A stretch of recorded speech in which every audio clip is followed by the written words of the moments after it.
El Baúl de Pesqueira. Un espacio que enriquece diversos acontecimientos históricos a través de la sonoridad de la radio. Esta es una producción del Departamento de Historia y Antropología en coordinación con Radio Universidad. El Baúl de Pesqueira. Enriqueciendo la historia sonora.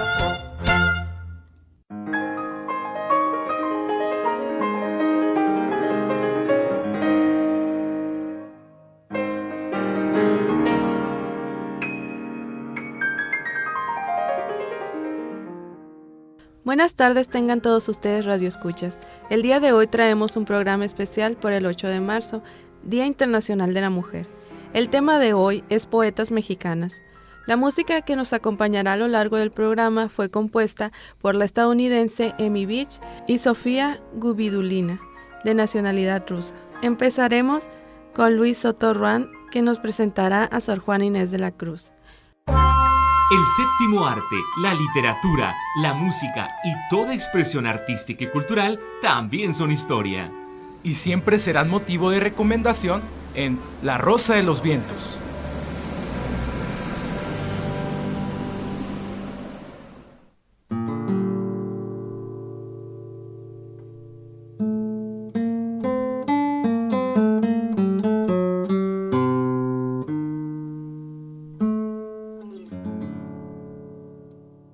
Su nombre real era Juana Inés de Asbaje y Ramírez de Santillana, pero es mejor conocida como Sor Juana Inés de la Cruz.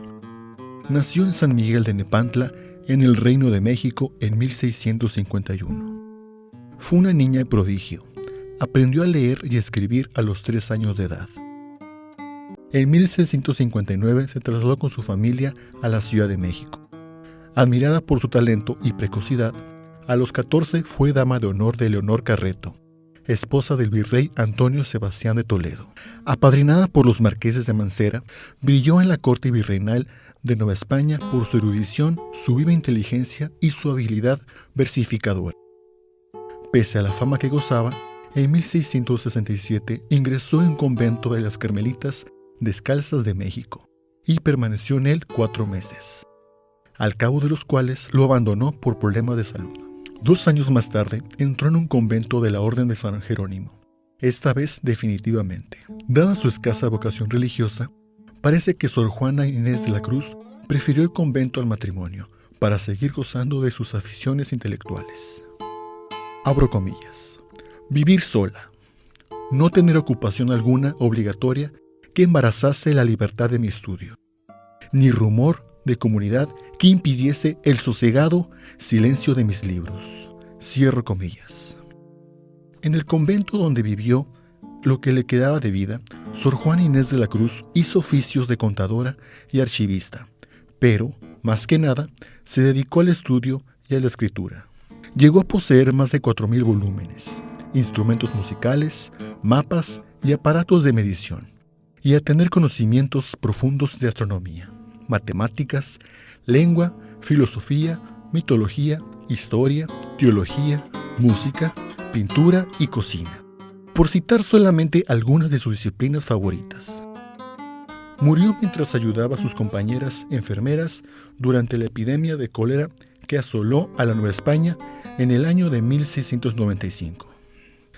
La poesía del barroco alcanzó con ella su momento culminante, y al mismo tiempo introdujo elementos analíticos y reflexivos que anticipaban a los poetas de la Ilustración del siglo XVIII. Uno de sus poemas más famosos, titulado Que consuela un celoso.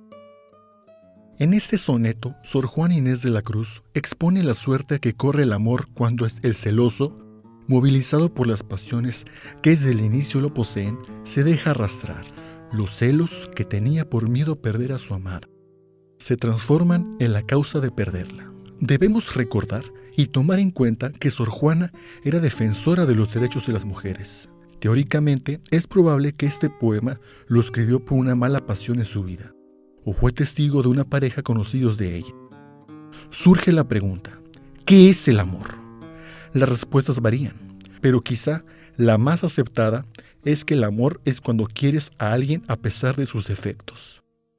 Personalmente, su servidor comparte esa ideología, pero debemos tener en cuenta que los celos dentro de la pareja son muy peligrosos. Es cierto que el que cela es porque ama y quiere, pero tomemos en cuenta las peleas de noviazgo, de esposos o en casos más extremos, los asesinatos y feminicidios. Amar y ser amado es bello, siempre y cuando exista la comunicación y respeto. Que consuela un celoso, por parte de Sor Juana Inés de la Cruz. Amor empieza por desasosiego, solicitud, ardores y desvelos. Crece con riesgos, lances y recelos. Susténtase de llantos y de ruego. Doctrínale tibiezas y despego. Conserva el ser entre engañosos velos. Hasta que con agravios o con celos, apaga con sus lágrimas su fuego. Su principio, su medio y fin es este. Pues ¿por qué, Alcino, sientes el desvío de Celia, que otro tiempo bien te quiso? ¿Qué razón hay de que dolor te cueste? Pues no te engañó, amor, Alcino mío, sino que llegó el término preciso. Para el Baúl de Pesquera, Luis Alberto Soto Ruán.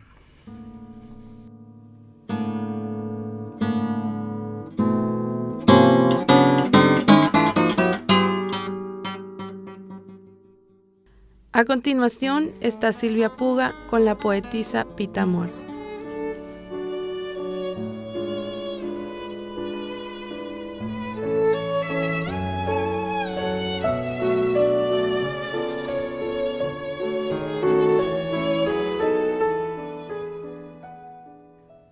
Figura controversial, inteligente e intensa, Guadalupe Teresa Amor Schmidheim, mejor conocida como Pita Amor, nació en México el 30 de mayo de 1918 y fue la menor de 7 hermanos. Su familia fue heredera del porfiriato, pero el movimiento revolucionario provocó que la riqueza de otras épocas se recordara con añoranza. A pesar de ello, creció con una posición económica holgada y rodeada de lujos, pero transgrediendo esquemas tradicionales en cuanto al concepto de mujer y la manera como debía comportarse. Dotada de gran talento artístico, se relacionaba con personajes intelectuales, escritores, actores, pintores, que la admiraban tanto por su belleza como por su ingenio, al grado de nombrarla la 11ª musa. Considerada precursora de la liberación femenina, se le reconoce más como una gran poetisa que logró plasmar en su obra los temores que la persiguieron siempre: la soledad, el abandono y la muerte. Murió en la Ciudad de México en el año 2000 a la edad de 82 años. A continuación, presentaré 2 de sus poemas más reconocidos e impactantes: Adentro de mi vaga superficie y Décimas para Dios. Adentro de mi vaga superficie se revuelve un constante movimiento. Es el polvo que todo lo renueva, destruyendo. Adentro de la piel que me protege y de la carne a la que estoy nutriendo, hay una voz interna que me nombra: polvo tenso. Sé bien que no he escogido la materia de este cuerpo tenaz, pero indefenso. Arrastro una cadena de cenizas, polvo eterno. Tal como yo han pasado las edades, soportando la lucha de lo interno. El polvo va tomando sus entrañas de alimento. Humanidad, del polvo experimento. Décimas a Dios. No al que me enseñaron, no. Al eterno inalcanzable, al oculto inevitable, al lejano busco yo. Al que mi ser inventó, mi ser lleno de pasiones, de turbias complicaciones y rotunda vanidad. Ser que busca la verdad y solo halla negaciones. No tengo nada de ti, ni tu sombra, ni tu eco, solo un invisible hueco de angustia dentro de mí. A veces siento que allí es donde está tu presencia, porque la extraña insistencia de no quererte mostrar es lo que me hace pensar que solo existe tu ausencia. Harás con mi carne lodo, con mi corazón simiente, con mi sangre nuevamente vida le darás a todo. Pero dime, ¿qué acomodo a mi angustia te hallarás? ¿En dónde colocarás mi abismo de soledades? Solo inventando oquedades que no terminen jamás. Sé que eres inexpresable, que es torpeza definirte, que el acierto está en sentirte y así alcanzar lo inefable. Mas mi ambición indomable quiere pruebas exteriores, desea que mis dolores tengan un premio inmediato. Mi Dios, te propongo un trato, que sin tardar me enamores. Tengo contigo una cita que nunca a nadie le has dado, un pacto nuevo y vedado, una fe que no se grita, una sensación que incita a existir ya sin tortura, por esta humana envoltura que solo angustias producen, un sentimiento que induce a existir solo en la altura. Para el baúl de Pesqueira, Silvia García Puga.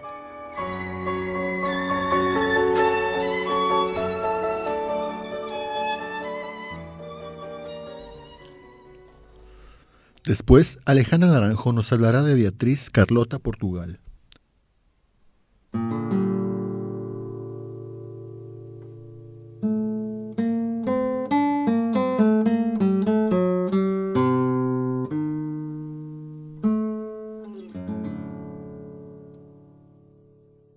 Beatriz Carlota Portugal. Los datos biográficos de esta poeta se encuentran en penumbras, ya que no se sabe cuándo nació, solo el siglo, ni siquiera quiénes fueron sus padres. Se sabe que era mexicana, y en su poesía podemos ver la presión social que ejercían en las mujeres en el siglo XIX en México.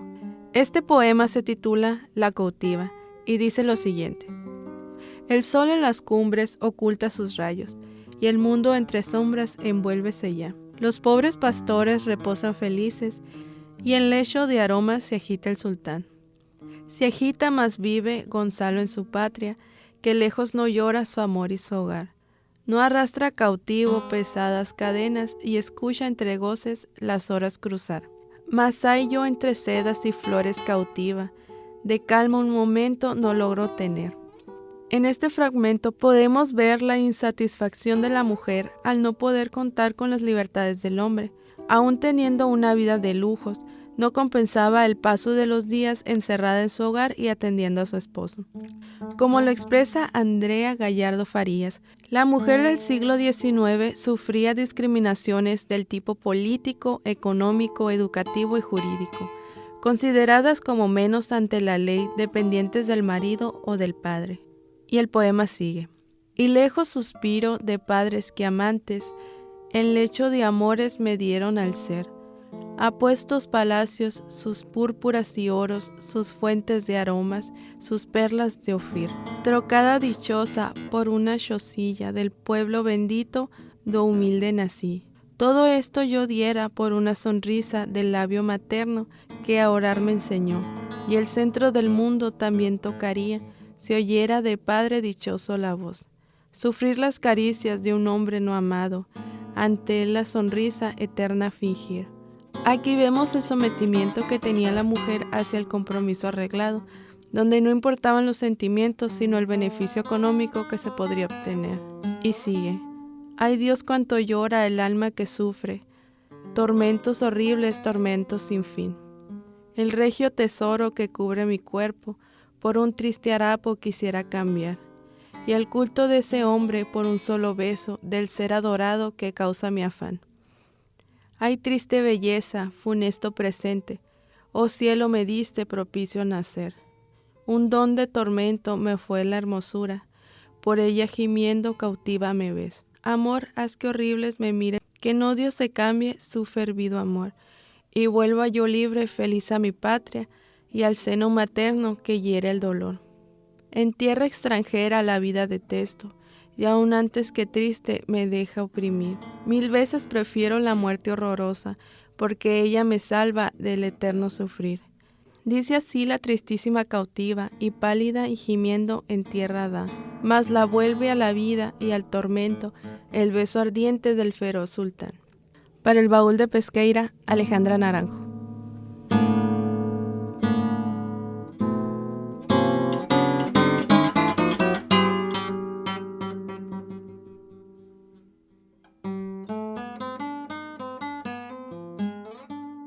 A continuación, Octavio Castrejón con Enriqueta Camarillo.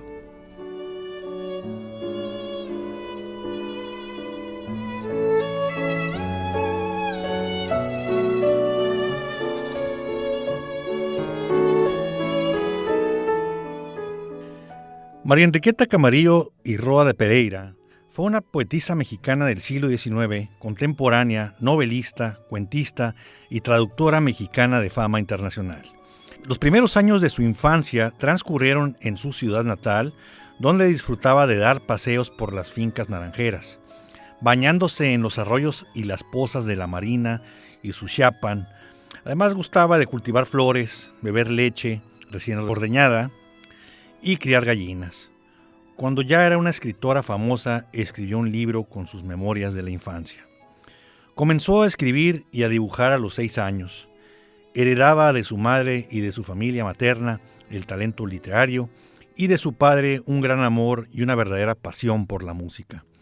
A los 7 años se trasladó con su familia a la capital del país, lo que le permitió vivir otras experiencias y cultivar sus talentos.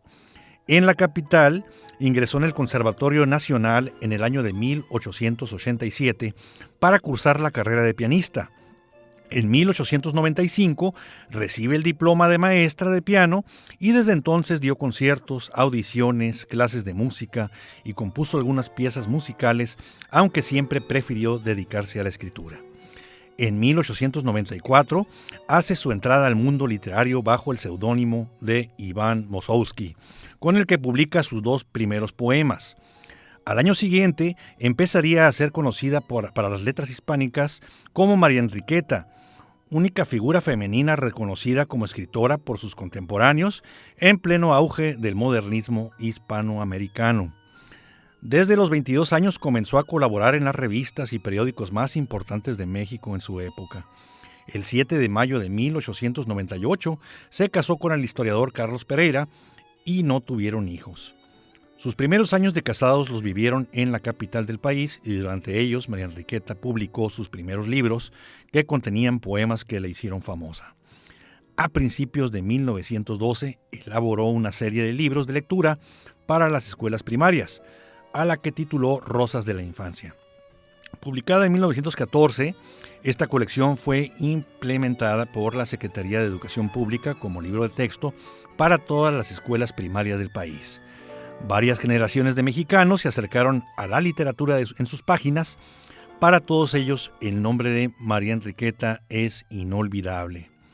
En Madrid, escribió y publicó la mayor parte de sus obras.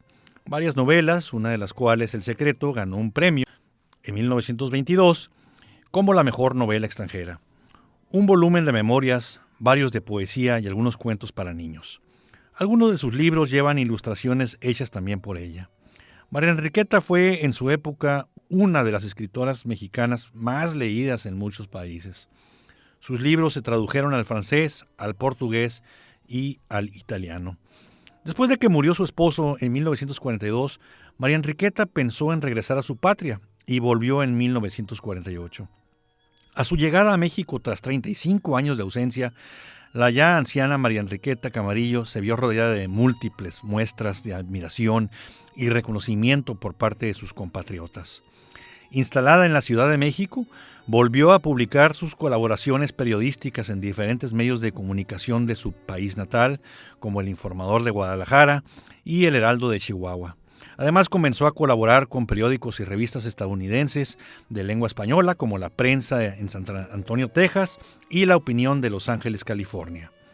En medio de ese reconocimiento que le dispensaron sus compatriotas a su regreso a México, María Enriqueta Camarillo vio cómo se daba su nombre a varias escuelas e instituciones culturales relacionadas con su peripecia vital. Fue invitada a participar en debates y coloquios y a incorporarse a varias instituciones de gran prestigio en la vida intelectual mexicana. Su casa fue convertida en museo. Actualmente se llama la Casa Museo María Enriqueta Camarillo y está ubicada en su pueblo natal de Coatepec, Veracruz, México. Esta casa no fue donde ella nació, sino que la recibió como un regalo cuando regresó a México tras estar fuera del país por muchos años. Uno de sus poemas se titula Al mar y dice así: mientras tu canto resuena, yo pienso en la patria mía. Por solo enterrar mi pena en tus orillas de arena, vine de mi serranía. Vine por dejar mis males en tus hondos arenales. Mas a tu abierto horizonte prefiero mi oscuro monte y a tus algas mis rosales. No cambio mis negras frondas por tus aguas de colores, mas vine a oír sus rumores, porque dice que tus ondas curan los males de amores. Este definitivamente es un poema que le dedica a su patria México. Como lo escuchamos al momento de narrar su biografía, María Enriqueta Camarillo vivió mucho tiempo en Madrid, en Europa, pero nunca dejó de extrañar su patria, su tierra, su país natal, México, y en sus poemas refleja esa añoranza por volver a su tierra. Y tuvo la fortuna de volver y aquí morir, cerca de su gente, cerca de su patria. Para el Baúl de Pesqueira, Octavio Castrejón Martínez.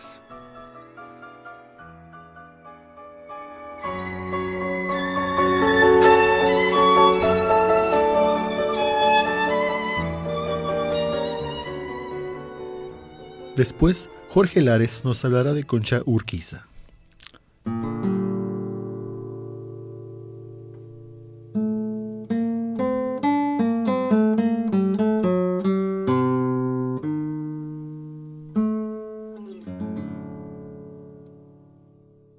El 24 de diciembre de 1910 nació Concepción Urquiza del Valle, más conocida como Concha Urquiza, en la ciudad de Morelia, Michoacán.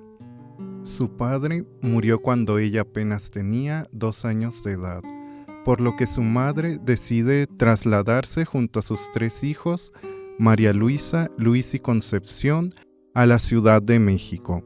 Ahí, Concha Urquiza estudió la primaria y secundaria. Su creación literaria comenzó cuando ella era muy joven, ya que a los 13 años publicó su primer poema titulado Tus ojeras, y al siguiente publicó otros 2 titulados Canto del Oro y Conventual, para la revista de Yucatán y en la revista de revistas.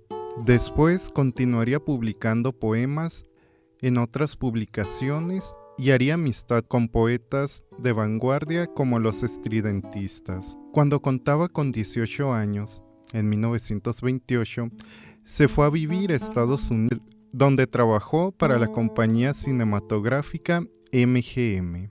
Regresó a México en 1933 y ahí terminó sus estudios preparatorianos. Militó en el Partido Comunista hasta que en 1937, debido a una crisis espiritual, abandonó sus ideas políticas, volcándose al catolicismo, por lo que ingresó en la Congregación de las Hermanas del Espíritu Santo con la intención de convertirse en monja. Sin embargo, abandonó el convento un año después. Vivió en San Luis Potosí de 1939 a 1944, donde dio clases de lógica e historia de las corrientes filosóficas en la Universidad de San Luis Potosí. Además, continuó escribiendo su obra poética. En 1944 escribió en la revista Viñetas para la literatura mexicana. Regresa a la Ciudad de México ese mismo año, donde entra a un seminario de investigaciones histórico-filosóficas en la Ciudad de México, y en 1945 es invitada por las Hermanas del Espíritu Santo a dar clases en su colegio de Tijuana. Como es periodo vacacional y el colegio está cerrado, Concha y otros amigos se van a Ensenada y ahí hacen una excursión al balneario El Estero. Y fue en ese sitio que el 20 de junio de 1945, ella, junto a otro compañero de excursión, muere ahogada en las playas de Ensenada, Baja California. La obra poética de Concha Urquiza, a pesar de vivir en una era de vanguardias y tener amistad con los estridentistas, no se guió por las modas o movimientos del momento, así como tampoco perteneció a grupos literarios. Lectora de los autores clásicos y de los poetas del siglo de oro español, sus rasgos técnicos se concentran en las formas clásicas como los sonetos, en especial el endecasílabo. La temática de sus obras, por otra parte, es esencialmente mística, de carácter erótico-religiosa. Es considerada la segunda poeta mexicana más importante después de Sor Juana, y según Rosario Castellanos, la propulsora de la poesía creada por mujeres. Entre sus poemas destaca el sublime soneto titulado Job. Él fue quien vino en soledad callada, y moviendo sus huestes al acecho, puso lazo a mis pies, fuego a mi techo, y cercó a mi ciudad amurallada. Como lluvia en el monte desatado, sus saetas bajaron a mi pecho. Él mató los amores en mi lecho, y cubrió de tinieblas mi morada. Trocó la blanda risa en triste duelo, convirtió los deleites en despojos, ensordeció mi voz, ligó mi vuelo, hirió la tierra, la ciñó de abrojos, y no dejó encendida bajo el cielo más que la oscura lumbre de sus ojos. Basado en la historia bíblica del libro de Job, la cual trata de cómo Satanás, con el permiso del Creador, somete a Job a varias inclemencias con el fin de probar su inquebrantable fe. La creación de este poema se da en el año de 1937, durante la crisis espiritual que llevó al escritor al catolicismo. Como dice Margarita León, cito, el poema, desde el punto de la mística cristiana, refiere al proceso de la ascesis. Dios se revela por primera vez en el alma de la poetisa. Fin de la cita. La cual querrá tener una nueva revelación que no llegará en mucho tiempo, ni los amores muertos en su lecho le llenarán, y quedará solo observando la oscura lumbre de sus ojos. Para el Baúl de Pesqueira, Jorge Lares.